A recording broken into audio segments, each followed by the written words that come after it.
기독교 교육학 하면 기독교 교육학은 별도로 어느 한계가 있는 게 아니라 사실 삶 자체가 교육이거든요. 그러니까 그런 식으로 이제 깨닫게 되면 기독교 교육학 만들어 나갈 수 있죠. 교육학을 쓸 수 있죠. 그리고 그렇게 교육학에서 쓰는 교재는 이렇게 제가 쓴 성경신학 총서만 교재가 아니라 이것은 이제 기본 텍스트 성경을 풀어서 해놓은 참고서고 그 외타 실습 교재는 우주 만물이 정말 하나님을 아는 실습 교재가 된다.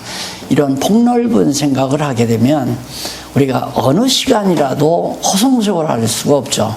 예를 들어서 아까도 말했지만 손자들 데리고 산책을 갔다. 그러니까 가족과 함께 어디 여행을 떠났다. 그러면서도 얼마든지 정말 기독교 교육을 시켜나갈 수 있는 재료가 너무 풍부하니까. 그저께 신문에 보니까 자꾸 우리는 인류의 기원을 이제 에덴 동산으로 성경에서 말하잖아요. 그런데 그게 아니라고 증명하기 위해서 이 고약한 인간들이 국록을 먹고 우리나라에서도 그 참석을 했더라고요. 우리가 낸 세금을 받아먹고 살면서 할 짓 없으니까 남아프리카 남부지대 거기가 인류의 최초의 발상지다. 그리고 신문에다 냈어요. 17억 만년 전이라든가 얘기하면서 거기가 보면 DNA가 사피엔스 DNA하고 맞아떨어졌다. 그러니 누구든지 그 말을 믿지요. 신문에까지 냈는데. 그러니까 그런 거 보면, 그러니까 오늘 아침 제 집사람이 그래요. 여보, 당신은 아침에 신문 좀 안 봤으면 좋겠다 이거예요. 왜? 그런 거 보고 이제 한번 열받으면 밥맛도 없고. 왜? 대적들이 너무 많잖아요. 그럼 당장 기독교 교육학 쓰고 싶고, 책이라도 쓰고 싶고 그러는데, 한계가 있죠, 저도. 내가 전공을 안 했기 때문에, 그냥 대략적인 개론은 내가 쓸 수 있지만은, 그런 구체적인 학문 논리는 제가 쓸 수가 없기 때문에, 그러니까 박홍기 교수가 그래요. 그런 얘기들. 목사님, 제가 쓸랍니다. 걱정하지 마십시오. 그래. 많이, 정말 힘이 되죠. 그래서 그 학문적 위치가 전통신학 분야에서 나오는데, 이제 2절에 성경신학의 학문적 위치, 앞에서는 이제 성경신학의 정의, 전통신학의 정의도 살폈고, 성경신학의 정의를 한 번 더 정리하시면 29페이지 세 번째 줄 바꾼데 두 번째 문단. 성경신학에 있어서 성경적인 올바른 정의는 성령께서 성경 계시를 통하여 중생한 이성에게 하나님의 존재와 속성을 알아 경외케 하시는 사역이다 라고 그렇게 정의를 할 수 있다. 신학이란 뭐냐? 신학이란 구체적으로 정의를 내리면 하나님이 신학의 대상이다 그렇게 단마디로 하는 게 아니라 아주 구체적으로 인식론적인 원리를 거기에 다 잡아넣었어요. 그러니까 누가? 성령께서. 그러니까 신학의 총장, 신학교의 총장은 박사원의 총장은 성령님이 총장이죠. 예, 성령께서 어떤 교재로 성경 계시를 통하여 누구에게? 중생한 이성에게. 그러니까 안 믿는 사람에게 신학을 시키는 게 아니라 중생한 이성. 중생하면 바람이 어디서 불어서 어디로 가는지 모르게 자신도 모르잖아요. 그럼 그걸 어떻게 깨닫냐면 목사님들이 하나님의 말씀을 순수하게 가르치는데 부쩍 깨닫는 거. 아까 말했죠.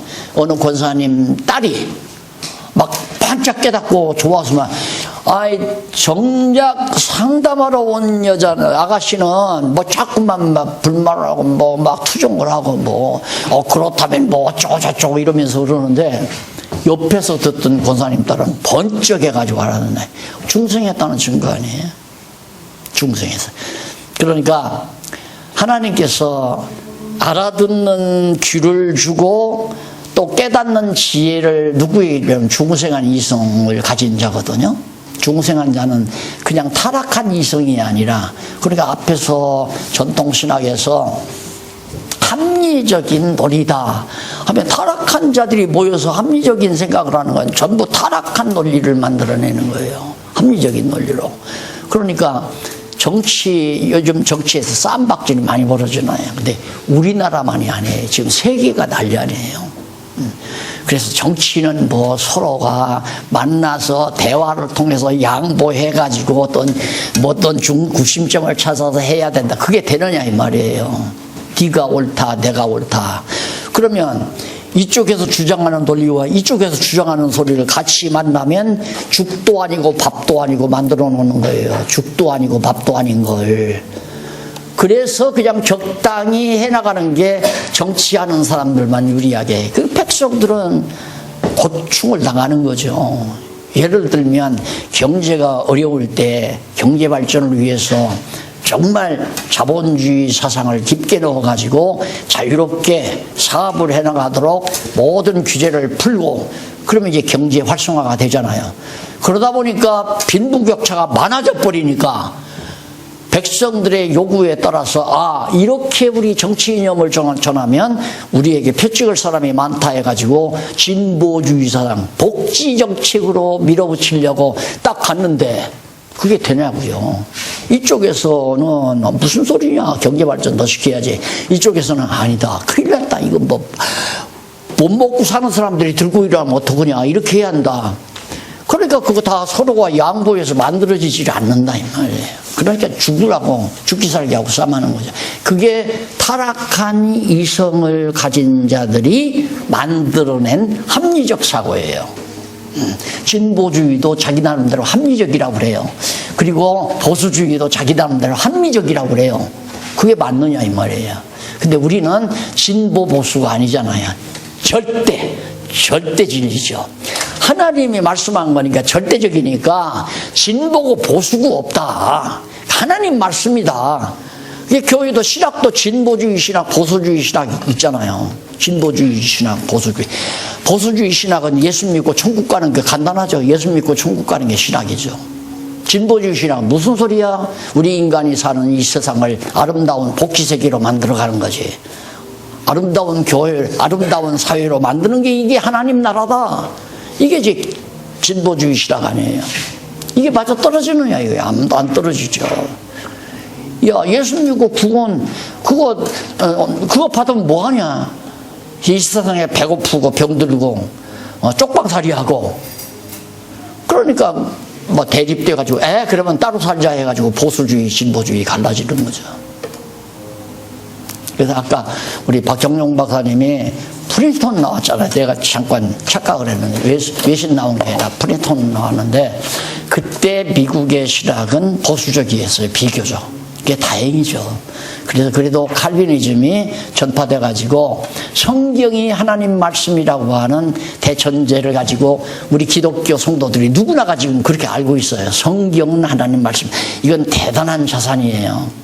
그러니까 성경이 하나님 말씀이니까 성경이 이래서 하나님 말씀이라고 가르치만 주면 기독교는 그냥 막 대단한 힘을 발휘하는 대단한 힘. 근데 성경을 모르니까 성경을 못 가르치고 철학적 사고에 의한 하나의 합리적인 논리를 펴서 설교를 하는 거죠. 설교는 합리적인, 사람이 생각할 때 합리적인 생각을 해가잖아요. 그러니까 여러분, 하나님께 충성해야 하나님이 복 주죠. 이건 합리적인 거예요. 그렇지. 하나님이 충성하는 자에게 복 주겠나? 이게 합리적 사고죠. 이게 타락된 합리적 인간의 사고가 절대 신학을 할 수는 없다. 중생한 이성을 가진 자라야지. 중생한 이성은 성경 말씀을 확확 놀랍게요. 막 팍팍 자라나죠. 그 교회란 우리가 다 알잖아. 신학에서는 교회는 영혼을 구원시키는 곳이 아니라 하나님께서 중생한 자 중생시켜가지고 맡기는 곳이 희르라고. 아기를 낳아서 보육원에다 맡기듯이 하나님께서 거듭나고 중생케 해가지고 목사님들이 지금 섬기고 있는 교회에다가 영혼을 맡긴 거란 말입니다. 그럼 뭐 먹여야 되겠어요? 전 먹여야 돼요. 우유. 그것이 하나님 말씀이에요. 성경 가르치라는. 이게 우유를 안 먹이고 시장에 가서 뭐 요구르트 사고 뭐 주스 사고 뭐 사이다 사고 해서 그걸 얼버무려 가지고 자꾸 먹이면 영양실조 걸려가지고 병들어 일찍 죽고 그럴 거 아니에요. 순수하게 우유를 먹여야죠. 그러니까 영혼이 먹고 사는 건 성경밖에 없어요. 오직 성경만. 그러니까 성경만 가르치면 성도들의 신앙이 무럭무럭 성장해서 양육한다고 그러죠. 양육. 예. 로마서, 고린도전서, 갈라디아. 바로 그것이 양육의 복음. 예. 칭의의 복음, 건덕의 복음, 은혜의 복음으로 양육시키면 튼튼하게 자라나죠. 그러면 이제 무장을 시키는 거 아니에요. 교회란 무엇인가, 교회 진리로, 그 다음 생활로, 복음에 합당한 생활, 거룩한 생활로, 단단히 생활로 무장하고, 생활로 무장하다 보니까 교회 체제가 견고하게 갖추어지고, 지금 그것이 제가 지금 가르치고 있는 교회에서 현실화되고 있다는데, 내가 지금 자꾸 이렇게 펄펄 힘나는 게 뭐냐면, 박 목사님이 지금 홍수, 무공의 홍수를 하나 갖다 먹고 나왔어요. 먹으라고 그랬어요. 맛있어서 먹었는데, 그거 먹어서 힘나는 게 아니에요.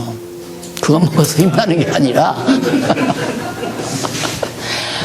야, 진짜 제가 하나님 앞에 이제는 은퇴하면서, 이제 보고 살고 싶나 했더니, 교회가 막 난리 나는 것도 보여주더니만, 난리 난 이후에 정말 말씀을 사모하는 사람들끼리 또 웅집이 돼가지고 점점 성장하는데, 아까 말했잖아요. 각각 흩어져서 나가서 내가 가르치니까 이제 깨닫거든요. 30년 동안 목회할 때는 주일날만 배우고 끝나고 주일만 배우고 정리가 안 됐던 거예요. 그런데 지금 한 7, 8년 동안 딱 자기들이 스스로 책을 보면서 내 강의를 듣고 또 뭐 인터넷에 들어가서 공부를 하다 보니까 이 무장이 되는 거야. 와, 이거 내 친구에게 알려줘야 되겠다. 그래서 친구와 만나서 차 마시면서 이렇게 하다 보니까, 야, 우리 공부하자. 우리 둘이만 내가 친구 데려올게. 이런 식으로 해서 3명, 4명, 5명 이렇게 모여가지고 공부 모임이 지금 한 20여 개 가까이 될 것 같아요. 대충 짐작을 해봐도. 그리고 나는 지금 여기 와 있어도 지금 복음이 막 여기저기에서 일주일 동안 그게 전파되는 거죠. 그래서 중생한 이성에게라고 하는 말이 굉장히 중요한 거예요. 내가 구원시키려고 한다면 예수 믿게 해서 천국 보내야 되겠다고 이 사고 버려야 한다는 얘기입니다. 거듭난 자를 보내준다. 그러니까 만약에 목사님이 이제 예를 들어 요구르트 사고 뭐 사이다 사고 무슨 뭐 주스 사고 해서 막 섞어가지고 먹였다 그러면 배탈 나잖아요.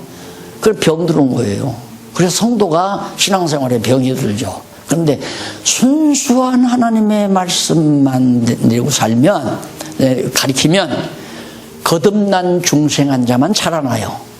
그게 이제 아기가 먹을 우유니까. 그런데 거기에는 호랑이도 오고, 예를 들어 호랑이 새끼도 오고, 예를 들어 뱀 새끼도 들어오고, 교회 안에 많이 있단 말입니다. 그런 거. 장사해 먹기 위해서 오는 거고, 또 무슨, 자기 어떤 명예 얻기 위해서 장로나 집사 한 번 해서 교회를 좌지우지 해보겠다. 그런 사람도 오는 거고, 또 결혼식 때 손님 많이 오게 하기 위해서 오는 것도 있고, 장례식 때 그런 거 많습니다. 교인들은 신경 많이 쓰고요. 그런데 그런 사람은 성경만 가르치면 꼬박꼬박 졸아요.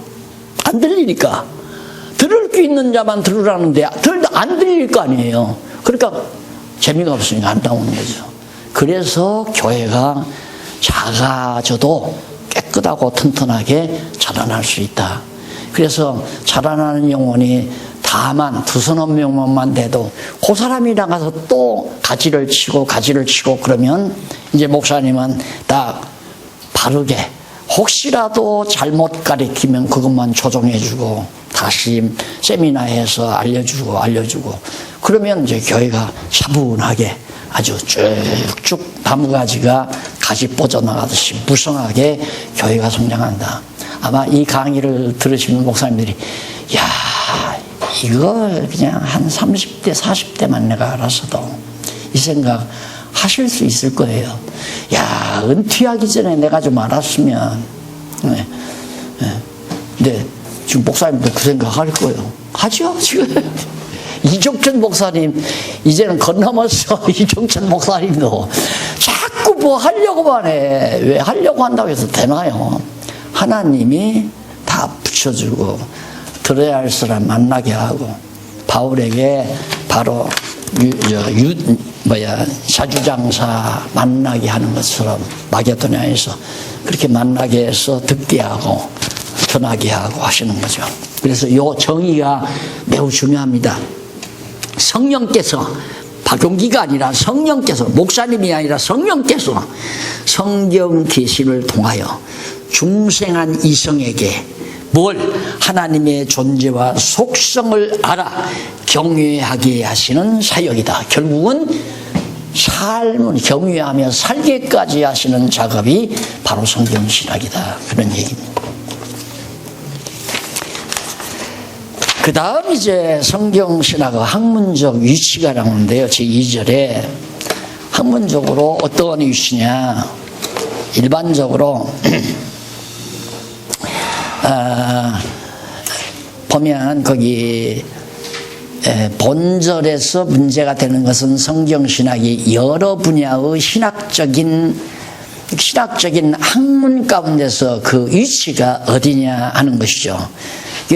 기본적으로 전통신학에서는 어떤 분야가 있느냐, 뭐 역사신학, 정치신학, 뭐 많습니다. 이쪽에 와서 보면 거의 다 나오죠. 나오는데 우리 보수신학에서는 이제 주경신학, 역사신학, 실천신학, 그리고 교회신학, 이게 이제 큰 분야로 한 8분 나오잖아요. 교회신학, 역사신학, 실천신학, 그 다음 내가 금방 얘기하고 잊어버렸네요. 그렇게 한 8개 학문의 분야들이 있는데 그런 분야 가운데 위치가 어떻게 설정되느냐 하는 문제예요. 그래서 거기 보면 전통신학의 여러 분야가 가로 없는 1번에 나오죠. 거기 이제 자세히 나와요. 근래에 접어들어 현대신학의 안방을 들여다보면 온갖 다양한 신학 아닌 신학들, 신학이 아닌데 신학으로 만든 거예요. 신학들로. 그 공산당들이 자꾸 뭐 인민공화국에서 마치 공산당이 인민을 위한 것처럼 그렇게 얘기를 하고 뭐 자유 이런 말 많이 씁니다. 공산당들도 독재자들도. 그게 다 속임수거든요. 그러듯이 신학도 자꾸 이렇게 혼란을 일으켜가지고 언어의 혼란을 일으켜가지고 사람들로 하여금 유혹당하도록 만드는 거죠. 어떻게 정치신학이라면 기독교 정치이야기를 해야죠. 그건 신학이 아니고 기독교 정치이야기고. 그런데 정치신학이 나오잖아요. 자유주의. 몇 가지 예를 들자면 해방신학 비롯하여 정치신학, 흑인신학이 있어요. 민중신학, 종교다원주의 신학, 종교다원주의도 신학이래. 불교도, 유교도, 마호메도 모두가 다 같은 종교다. 그러니까 이건 모두가 다 근원은 같다. 근원은 다 선을 추구하는 근원은 같으니까 종교다원. 많은 근원이 결국에는 근본에 가서는 하나로 만난다. 그게 종교다원주의 아니에요. 그게 바로 신학이래요. 종교다원주의가. 그러니까 웃기는 얘기 아닙니까? 그래서 그런 다원주의 신학이 하는 등의 온갖 잡다한 신학들을 들 수가 있고, 그와는 달리 기존 전통신학, 개혁파 신학에 있어서는 종교개혁 후 신학활동이 활발해지고 그 체계가 하나하나 잡히면서 크게 4개의 분야의 신학으로 나누게 된 것을 일반적으로 무리 없이 받아들이고 있습니다. 그 4개 신학이 아까 말했던 교회신학, 역사신학, 주경신학, 실천신학. 교회신학은 성경에 기초를 두었다고 말을 해요. 성경에. 근데 생각해 보십시오. 성경 전체가 우리가 강론을 들어봤지만 성경은 알면 다 알아요. 모르면 다 모르고. 그렇게 돼 있잖아요. 왜? 한 덩어리로 돼 있으니까. 하나의 논리체계로 돼 있으니까 알면 당한다 이 말이에요. 예를 들어서 총각 녀석이 옛날에 총각 녀석이 울타리에 구멍을 뚫고 이웃집을 바라보았다. 그러면 그 이웃집을 바라보았다는 게 소설에 나와요. 예를 들면. 그럼 그게 무슨 뜻이냐? 어떤 사람은 그렇게 말해요. 이웃집 아가씨가 이쁘니까 그렇게 쳐다봤다. 어떤 사람은 아니야. 그놈이 오늘 밤에 지금 그 집 창고를 털려고 이웃을 본 거다. 어떤 사람은 지금 어떤 그 집 아주머니가 좀 이상한 짓을 하기 때문에 그걸 구경하느라고 들여다봤다. 다 합리적으로 맞는 얘기 같잖아요. 그러나 틀리다 이 말이에요. 그 전체 소설을 보면 이웃집 총각 녀석이 울타리에 구멍을 뚫고 이웃집을 바라보는 것은 바로 애기가 아장아장 걸면서 장난을 치니까 그걸 구경하려고 그렇게 봤다. 그게 소설에서 나오는 줄거리라 이 말입니다. 그러니까 소설을 다 알아야 울타리 구멍을 뚫고 이웃집을 바라보는 것을 바르게 설명할 수 있지. 그 몇 구절만 보고 총각 녀석이 이웃집 울타리를 구멍을 뚫고 이웃집을 바라보았다. 이 말만 보면 합리적으로 여러 얘기할 수 있는 거죠. 한국교회만 아니라 지금까지 전통 개혁교회가 그것을 범한 거예요. 그런 식으로.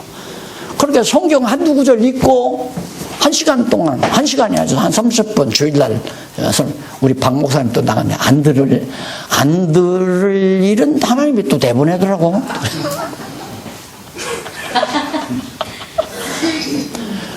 그 뭐 성경 두서너 구절 읽고 그래 30분 동안 할 말이 뭐예요? 30분 동안 하려면 이제 만들어내야 되잖아요. 총각이 울타리를 구멍을 뚫고 이웃집을 바라보았다. 그거 하나 있고 이제는 총각이 이웃집 처녀가 아름다우니까 뭐 어떻고 해서 찾아보았다. 그러다가 나가가지고 그 아가씨가 물 길러 가는 것을 보고 쫓아가서 말을 걸기 이거 다 만들어내는 거예요. 그러면 이제 합리적으로 맞잖아요. 야, 그놈 새끼가 이웃집 총각을 욕심냈구나. 이웃집 처녀를 욕심냈구나. 그게 설교예요. 그것이. 그러니까 성경 강론은 뭐냐? 그 소설에서 밝힌 그대로 아이가 마당에서 아주 재주를 부리면서 놀고 있으니까 그걸 구경하느라고 울타리 구멍을 뚫고 바라보았다. 이렇게 가르쳐주면 간단하잖아요. 왜 울타리 구멍으로 쳐다봤느냐? 이 해답은 이웃집 아이가 마당에서 재주를 부리고 놀기 때문에 구경하느라고 그랬다. 그러면 끝나는 거예요, 다. 그런데 성경 한두 구절 읽고 그래 30분이나 40분이나 무슨 얘기가 그렇게 기냐 이 말이야. 그 합리적인 방법으로 만들어내는 거죠. 그래서 톨스토이가 뭐라고 그러고 아브람 카이퍼가 뭐라고 했고 뭐 브룬노가 뭐라고 했고 이러면서 짓거려대면 야 지식인이다. 야 정말 참 수준 높다. 안 그러면 뭐 예화 하나 들고 자기 경험담이나 얘기하면 야 수준 낮다 이러는 거. 그래서 빨리 소원은 한국교회 강단에서 설교가 사라졌으면 좋겠어요. 그건 아니에요.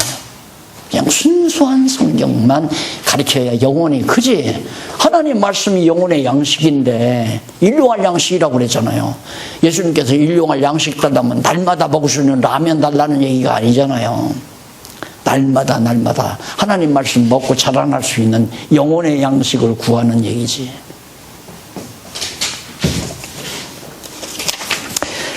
자, 그 다음에 이제 그러면 전통신학의 여러 분야에 있어서 교의신학이 거기 나오죠. 아까 나온 교의신학이 합리적인 이제 예를 든 거예요. 교의신학은 신론, 인재론, 기독론, 뭐 구원론, 그다음 교회론, 종말론, 뭐 이런 식으로 해서 이제 막 제목을 붙여가지고 7권, 서론까지 7권 만들어내잖아. 전부 합리적인 철학적 논의예요. 교회신학이라는 게 아니다 이거예요. 그러니까 목사님들 교회신학 공부하고 나와서 교회에서 쓸모 있어요? 교인들이 이제 좀 수준이 높으면 돌아가다가 교인들이 왜 하나님께서 그렇게 범죄를 하게 하셨습니까? 그러면 하나님이 하게 한 게 아니라 하나님이 하려고 하니까 그냥 허용한 거야. 허용. 지난번에 왔던 그 아가씨가 그 얘기 허용이라고. 그럼 허용하고 허락하고는 뭐가 다르냐? 허락이나 허용이나 또 하나님이 하라고 명령하는 거랑 똑같은 거예요. 예를 들어 아버지 나가서 저기 가서 풀 뜯어올래요. 그러면 아버지가 그래 뜯어오너라. 그게 뜯어올 마음을 하나님이 주시고 뜯어온다고 하니까 하나님이 뜯어오게 하시고 그러면 하나님이 다 시킨 거 아니에요. 쉽게 말하면. 그런데 신학에서는 허용했다. 그래서 하나님 책임을 안 묻게 하려고. 그러나 성경은 그게 아니잖아요. 하나님께서 아야 죄 가운데 가둬놓고 불순종 가운데 가둬놔 버렸잖아요. 왜? 불순종할 때 갇히면 불순종하며 살 수밖에 없는 거예요. 그러니까 많은 영혼들이 하나님의 말씀을 불순종하고 사는 것은 하나님께서 불순종 가운데 가둬놓으니까 불순종하고 사는 거 아닙니까? 솔직히 말해 하나님이 불순종하게 만든 거죠. 에덴 동산에 아담도 불순종하게 만든 거죠. 하와도. 그런데 그 말하면 이단이라고 생각한단 말입니다. 그럼 이단이라고 생각하면 불순종하게 안 했는데 불순종했다면 이원론이면 그건 더 이단이야. 이원론자면. 그건 불순종하게 한 마귀가 한 거고 하나님의 뜻대로 산 거 하나님이 하게 한 거다. 그러면 이원론 아니에요. 마귀와 하나님. 악한 신과 선한 신 둘이란 말입니다. 이건 고등이단이에요. 고등이단.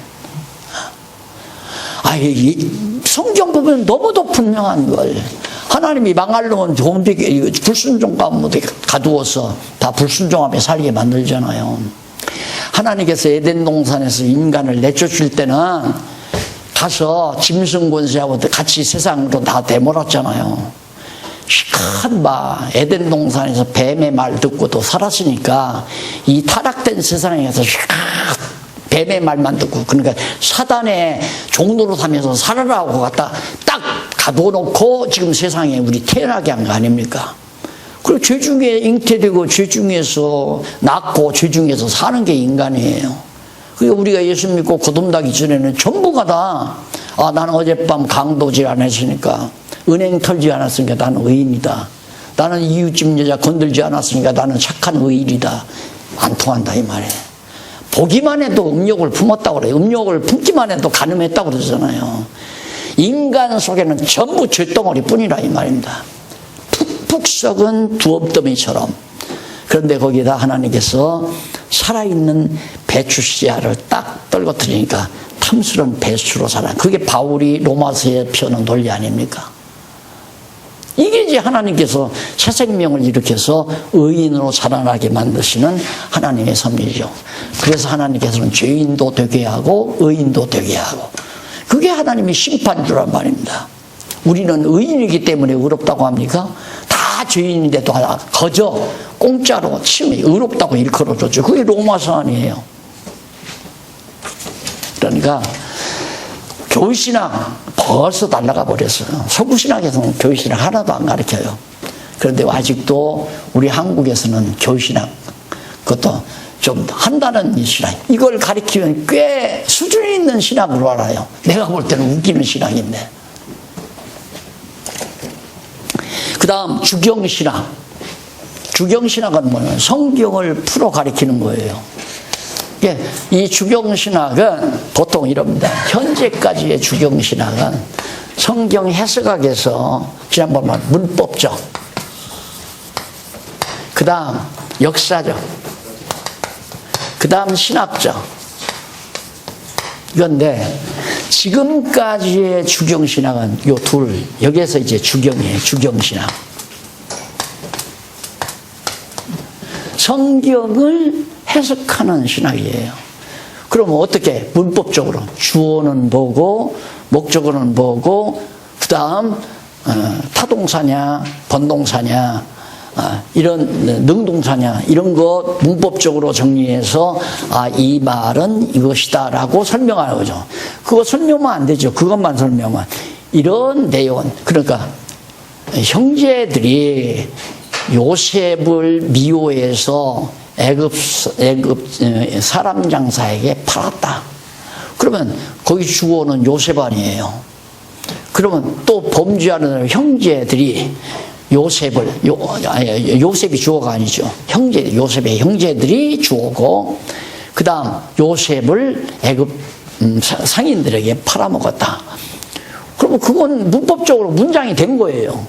됐으면 그 사건이 역사적으로 어떤 일이냐, 역사적 설명을 하려면 이제 바로 야곱이 11아들을 낳는데 막내 동이라서 요셉을 굉장히 사랑해가지고 염소 양무리 먹이는데 보내지 아니하고 열형제만 보내서 양무리 먹이게 하고, 요셉은 데리고 있다가 형제들의 소식이 궁금하니까 심부름을 보냈다. 이런 얘기를 하면서, 그래서 결국에는 형제들에게 미움을 받아 애굽으로 팔려갔다. 그것밖에 없어요. 그게 주경신앙이에요. 쉽게 말하면. 어느 역사의 흐름 속에서 그 역사가 언제적이고 구체적으로 왜 그렇게 됐는가. 그러니까 여기 이 내용은 바로 내용 분석이죠. 그러니까 지금까지는 계속 성경을 내용 분석으로 끝난 거예요. 이건 요셉의 역사, 이건 야곱의 역사, 이건 아브라함의 역사, 모세의 역사, 그 다음 아담의 역사, 노아 홍수의 역사, 토막토막. 그렇게 내용 분석을 맞잖아요. 아담의 역사, 아담 타락한 역사, 노아 홍수에 대한 역사, 이거 맞죠. 역사적으로 다 맞는 얘기니까. 여기에서 못한 게 뭐냐면 신학적 해석을 못한 거예요. 그러면 그런 역사적 사건을 기록해 놓고 왜 하나님 말씀이라고 했냐? 그 역사적 사건을 통해서 하나님을 계시했기 때문에. 그래서 데오스 로고스 이 두 단어의 합성어, 하나님을 깨달아 알게 하기 위해서, 계시하기 위해서 했으니까 신학적 해석이 필요하잖아요. 그럼 신학적 해석이면, 그러면 요셉을 그렇게 한 이유는 하나님께서 애굽 땅 종되었던 집에 가서 400년 종살이 하게 하시려고 먼저 요셉을 애굽으로 보낸 자이다. 하나님이 그 언약을 이루기 위해서. 그러면 하나님이 드러나네. 주어가 하나님으로 딱 나오잖아요. 앞에서는 역사적으로 형제들이 요셉을 팔았다 하지만, 신학적 해석까지 가면 하나님께서, 여호와께서 조상 아브라함에게 내 자손이 이방 땅에 가서 400년 종살이하고 400년이 끝나면 다시 돌아와서 이 가나안 땅을 차지하고 나라를 이루게 해주겠다고 언약하신 말씀을 이루기 위해서는 야곱의 자손을 애굽으로 가서 400년 종살이 시켜야 되잖아요. 그래서 그 길닫기로 하나님이 요셉을 먼저 애굽으로 보냈다. 팔아먹기는 형제들이 팔았지만 이면에 하나님께서 보이지 않는 하나님이 그렇게 팔게 역사하셨다. 하나님이 예수 그리스도를 이 세상에 보내신 것은 십자가에 못 박혀 우리 죄를 대신해서 죽게 하려고 보내신 거 아니에요. 그러면 우리가 가룟 유다가 예수를 팔아먹었다. 또 똑같은 거죠. 거기서 역사적으로만 보면 가룟 유다 나쁜 놈이다, 배신자다, 어디에 스승을 돈 받고 팔아먹는다, 돈에 장이 뒤집혔지, 이러면 우리가 생각할 수 있잖아요. 그건 역사적 해석뿐이에요. 그러니까 역사적 해석만 하면 다 예수 팔아먹으면 안 된다. 우리가 지금도 만약에 돈 때문에 예수 믿는 걸 포기하거나 예수 믿는 걸 등한히 하는 건 제2의 가룟 유다다. 이러고 이것이 설교란 말입니다. 안 그래요? 그게 설교. 그러니까 예수 팔아먹지 말라. 그러나 신학적 해석을 하려면 하나님께서 벌써 첫 아담을 지을 때부터 또 영원한 때부터 영원한 빛이 되신 예수 그리스도를 이 땅에 보내실 것을, 어두운 세상에 비추게 하실 것을 작정해 놓으시고 그 섭리를 이루기 위하여 첫 아담을 지으시고, 그래서 마지막 아담 보내실 것을 언약하신 내용이다. 그 언약하셔 가지고 그 언약대로 이루시기 위해서 결국은 가룟 유다로 하여금 예수를 십자가에 못 박도록 팔아먹게 하나님이 역사하셨다. 그러니까 역사적 해석은 인간이 다 주어가 되는 거예요. 가려다가 예수 팔았다 하지만 신학적인 해석을 하려면 하나님께서 당신의 뜻을 이루기 위하여 악인도 악한 날에 적당하게 쓰시려고 지어놓으신 가룟유다로 하여금 예수를 팔아먹게 하셨다. 맞잖아요. 그것이 성경 강론이라 이 말이에요. 성경 강론은 하나님을 소개해야 성경 강론이고, 인간의 행위를 자꾸만 고치려고 하면 건 설교고. 쉽죠? 원리적으로. 그래서 바로 주경신학도 그렇게 이 분야까지밖에는 못 되네. 제대로 하려면 바로 이것은 이제 바로 의미 분석이 돼야죠. 의미. 내용 이렇게 요셉을 팔아먹는, 형제들이 요셉을 팔아먹는 그 역사적인 내용이 도대체 의미가 뭐냐? 무슨 의미로 무슨 의미로 요셉을 팔아먹었느냐? 인간의 시기질투 때문에 그렇다. 그런 분들 나쁜 놈들이다. 형제 미워하면 안 된다. 이런 도덕적 교훈밖에 할 수가 없잖아요. 하나님께서 정말 하나님 의지하고 사니까 요셉은 정말 나중에 총리가 되지 않았습니까? 하나님 잘 믿으면 하나님이 형통케 해서 성공할 수 있게 하고 높이 하나님께서 세우기도 합니다. 이게 설교예요. 그러나 하나님께서는 그게 아니고, 하나님께서는 400년 동안 종살이 한다고 언약하신 그 언약의 말씀을 이방 땅에 가서 한다고 그랬으니까 그 이방 땅으로 야곱 자손들을 데리고 가야 할 거 아니에요. 데리고 가야 되니까 하나님께서 이 막내 아들을 먼저 요셉을 애굽으로 보내야, 그 다음 하나님이 기회를 만들면 야곱 자손들이 쭉 다 애굽으로 이민 갈 거 아니에요. 그게 70명이 나중에 이민 가잖아, 하나님의 계획대로. 70명이 이민 가서 요셉이 살아있는 동안에는 잘 먹고 잘 살았는데, 요셉이 죽고 요셉을 알지 못하는 다른 왕, 다른 바로가 들어서면서 400여 년 동안 진짜 종살이 한 거죠. 종살이 딱 400여 년 끝나니까 모세를 통해서 구출해내잖아요. 이렇게 하나님은 언약하시고 언약대로 이루어 주셨습니다. 그러기 위해서 요셉을 팔아먹게 하셨습니다. 그러면 왜 언약대로 그렇게 고생을 시킵니까? 당신이 여호와의 능력으로 해 가신다는 사실을 깨달아 알게 하기 위해서. 하나님을, 여호와 하나님을 깨달아 알게 하기 위해서. 그래서 아브라함과 이삭과 야곱에게는 전능의 하나님으로는 알려줬으나 여호와로는 알려주지 않았다.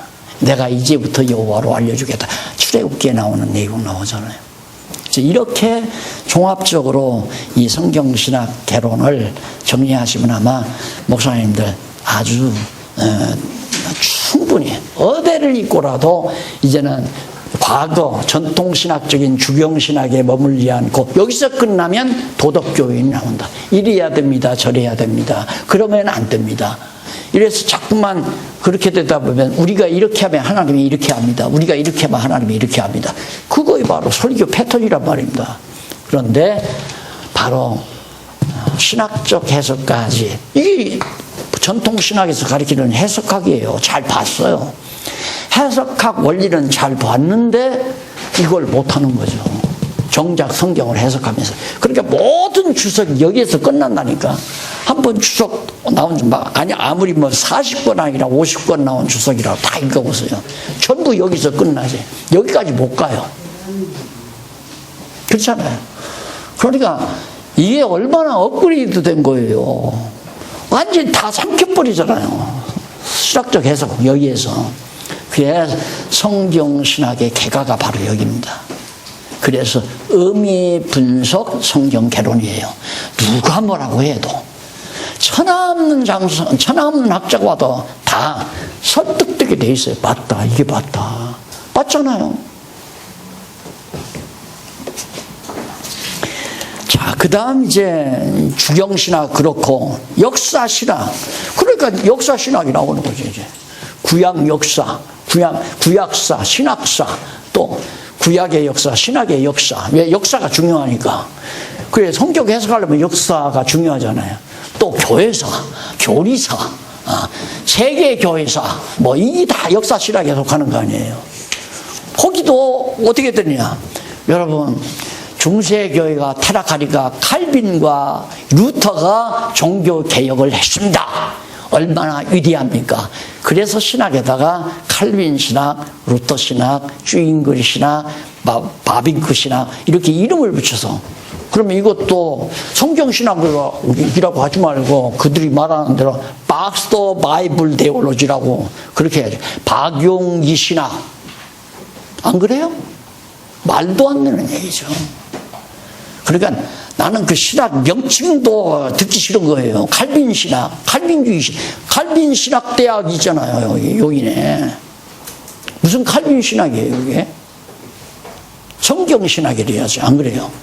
루터 신학도 마찬가지고.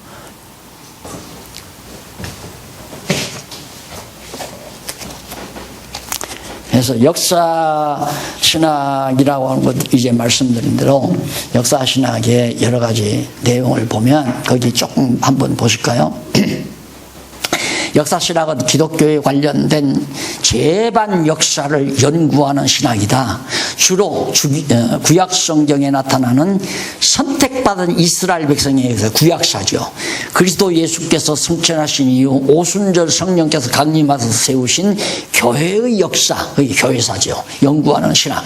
이 신학은 역사 고찰을 통하여 진정한 기독교의 기원과 발전 내지는 확장에 대한 내용 등을 교론하는 동시에 기독교의 교리와 조직 그리고 행사들을 연구하는 분야의 신학이다. 여기서 하나 빠진 것이 그걸 통해서 하나님을 배우는 것이다. 예.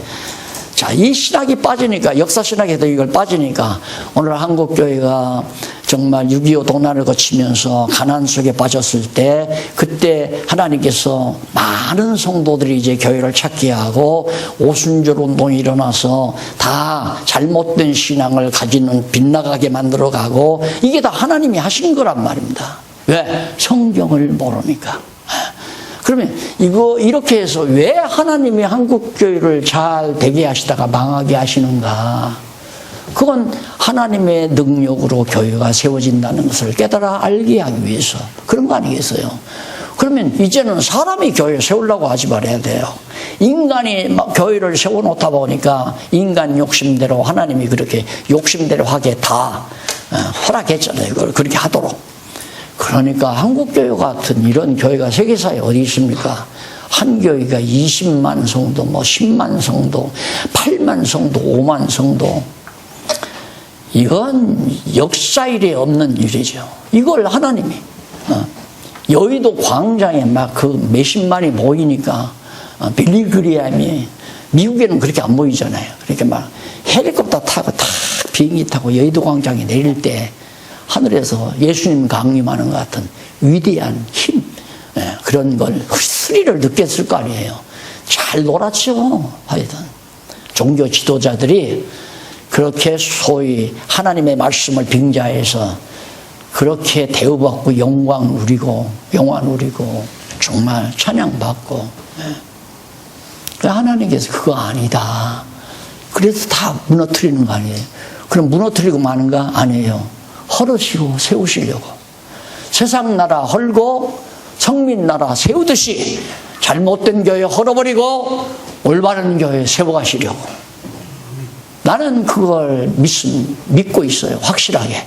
왜? 하나님이 무너뜨리는 걸 왜? 잘못된 교회, 잘못 세워진 교회, 모래 위에 세워진 교회는 헐고 반석 위에 세우는 교회로 세우시려고.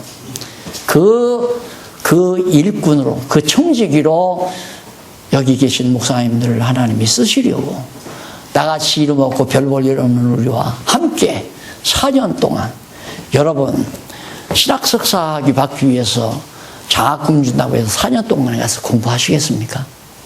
안 하죠. 지겨워서 못하죠. 근데 어떻게 4년을 견뎠어요? 이게 하나님이 하시는 거란 말입니다. 난 숫자 생각 안 해요. 둘도 좋고 셋도 좋다 이거예요. 욕심 같았어야 처음에 한 4, 50명 모였을 때 그분 다들 공부 지금까지 지속되면 되죠. 아까 얘기했잖아요. 성경대로 가르치면 듣기 싫은 사람은 안 오게 돼 있어요. 근데 그걸 갖다가 박윤민 목사는 날들어 강의 잘 못하니까 안 온다고 자꾸 그러니까 한 번 주먹으로 패줄까 말까. 나 때문에 놓았다 다 간다는 거예요. 나 때문에 쉽게 말하면.